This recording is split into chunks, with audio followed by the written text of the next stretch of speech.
Ahojte lidi, já jsem tu nová a budu pro vás natáčet videa.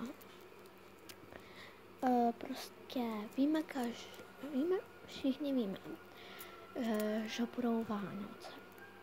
Takže já jsem se rozhodla, že když budou ty Vánoce, že bych vám mohla natočit, co jsem dostala pod stromeček.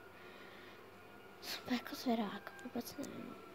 Je to od babičky, to dostanu od mý tety a od jedné tety. Takže jsme si těším po Vánocích, dneska to natočím. Počkejte, já mám pro něco skočím.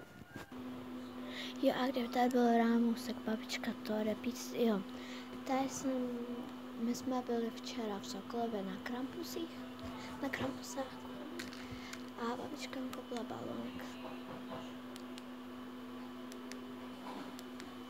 To je takový tlačítko, to mačknete. Je to opál, tak babička to.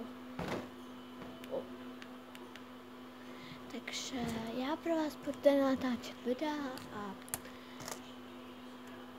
já se to zlomilo.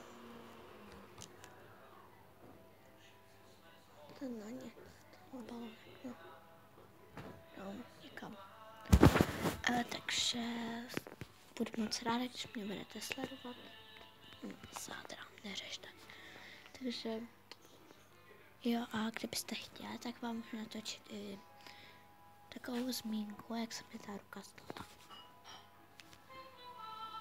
Takže papa.